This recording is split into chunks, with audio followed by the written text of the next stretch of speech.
నమస్తే సార్, నా పేరు శివకోటి అప్పారావు. ఈరోజు మనం చెప్పబోయేది ఏంటంటే విషువత్తులు, తర్వాత ఆయనాంతాలు. విషువత్తులను ఇంగ్లీష్లో ఏమని పిలుస్తాము అంటే ఈక్వినాక్స్, ఆయనాంతాలను ఇంగ్లీష్లో ఏమని పిలుస్తాము అంటే సోల్స్టిస్ అని పిలుస్తాం. ఇప్పుడు ఆయనాంతాలు అంటే ఏంటి, విషువత్తులు అంటే ఏంటి జస్ట్ మనం చూద్దాం. ఇది ఏ గోళం? భూగోళం కదా. భూమి ఏ ఆకారంలో ఉంది? గోళాకారంగా ఉంది. మధ్యలో ఒక గీత గీశాను, దాన్నే ఏమని పిలుస్తాము అంటే భూమధ్య రేఖ అంటాం. భూమికి మధ్యగా గీసిన రేఖ ఏమిటి? భూమధ్య రేఖ. భూమధ్య రేఖ అన్నది అక్షాంశమా రేఖాంశమా? మరో ప్రశ్న. అక్షాంశం అనే చెప్పాలి. గుర్తుపెట్టుకున్న విధానం ఏది అంటే అక్షాంశంలో మొదటక్షరం ఆ, అడ్డంలో మొదటక్షరం ఆ. అంటే భూమధ్య రేఖ ఎలా ఉంది? అడ్డంగా ఉంది. అర్థమైంది కదా. అంటే మీకు అక్షాంశం అన్నది ఎలా ఉంటుంది? అడ్డంగా ఉంటుంది అన్నది మీ కాన్సెప్ట్ రావాలి. రేఖాంశాలు ఎలా ఉంటాయంటే నిలువుగా ఉంటాయి. రే అంటే అర్థం ఏంటి? కిరణం. కిరణం ఎలా పడుతుంది? నిలువుగా పడుతుంది. అందుకే రేఖాంశాల మొదటక్షరం ఏంటి? రే. కిరణం మొదటక్షరం ఇంగ్లీష్లో అనేసరికి రే అన్నది గుర్తుపెట్టుకోవాలి.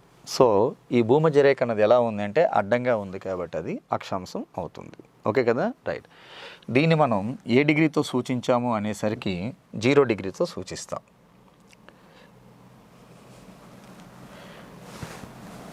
దీన్ని 0 డిగ్రీతో సూచించాం.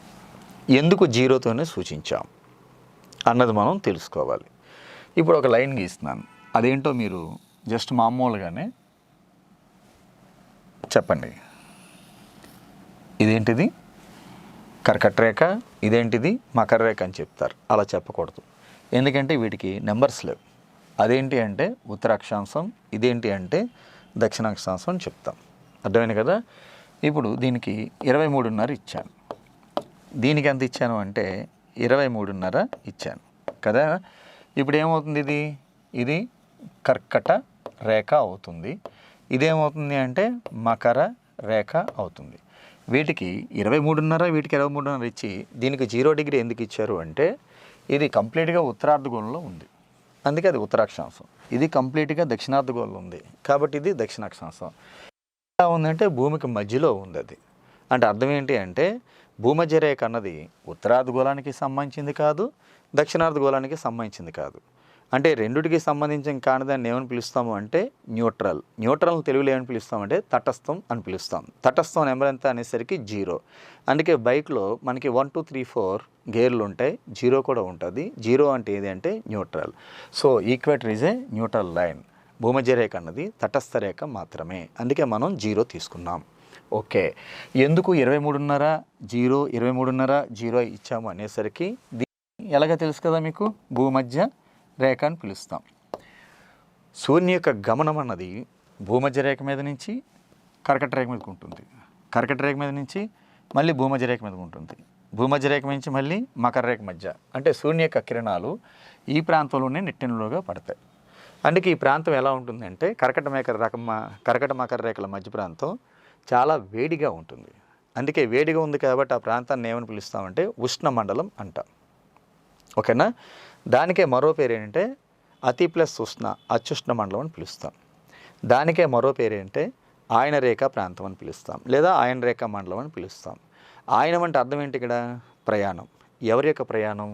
సూర్యుని యొక్క ప్రయాణం. సూర్యుని యొక్క ప్రయాణం ఎక్కడి నుంచి ఉంటుంది? మకర రేఖ, భూమధ్య రేఖ, కర్కట రేఖ, భూమధ్య రేఖ, మకర రేఖ, ఇలాగే తిరుగుతూ ఉంటాడు. కాబట్టి ఈ ఏరియా కంప్లీట్గా ఎలా ఉంటుందంటే బాగా వేడిగా ఉంటుంది. అర్థమైంది కదా, రైట్. అయితే సూర్యుడు భూమధ్య రేఖ మీద ఏ రోజు ఉదయిస్తాడు అనేసరికి మార్చి 21వ తేదీన నిట్టనిలుగా ప్రకాశిస్తాడు. ఇది మీరు గుర్తుపెట్టుకోవాలి. ఆ రోజు ప్రపంచవ్యాప్తంగా రాత్రి పగలు ఎలా ఉంటాయంటే సమానంగా ఉంటాయి.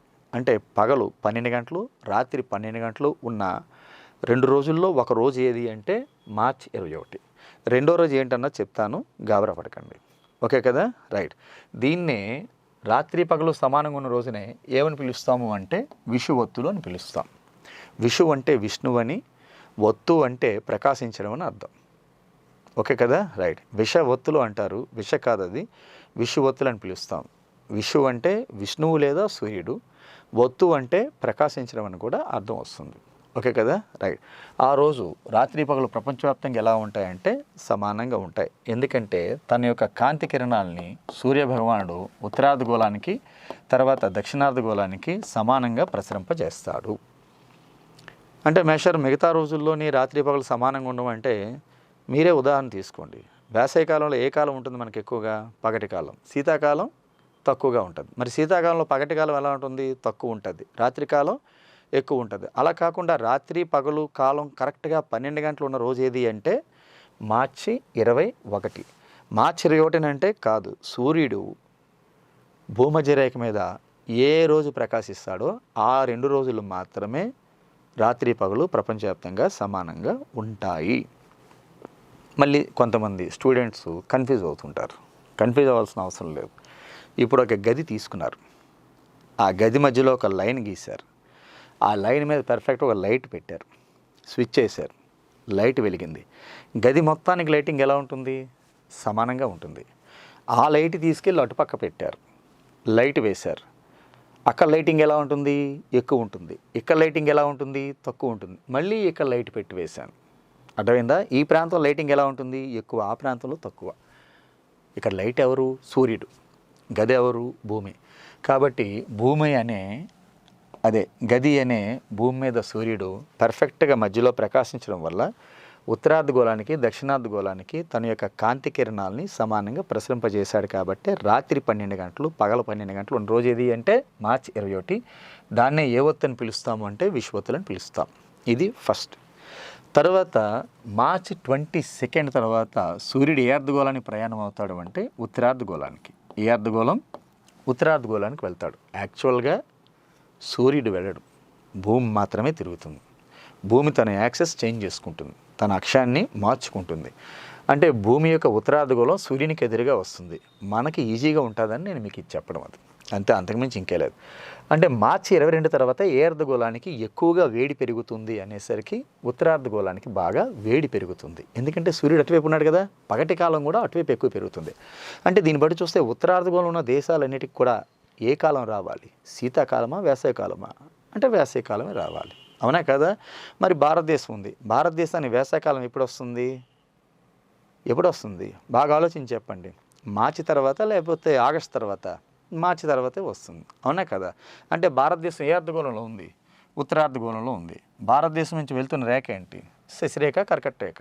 కర్కట రేఖ వెళ్తుంది. ఇది మీ కాన్సెప్ట్. అర్థమైంది కదా? అంటే భారతదేశం ఏ అర్ధగోళంలో ఉంది? ఉత్తరార్ధగోళంలో ఉంది.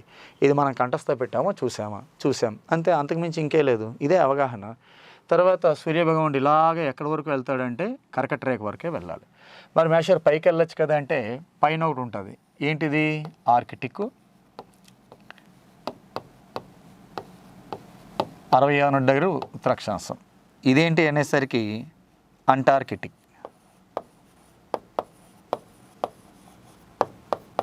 66 దక్షిణాక్షాంశం. అర్థమైంది కదా? ఇలా పైకి వెళ్ళారు అనుకోండి సూర్యుడు, ఆర్కిటిక్ వలయంలోకి వెళ్తే ఏమవుతుందంటే మంచంతా కరిగి ఆ మంచంతా మహాసముద్రాల్లోకి వచ్చి మొత్తం అందరినీ ముంచేస్తాం.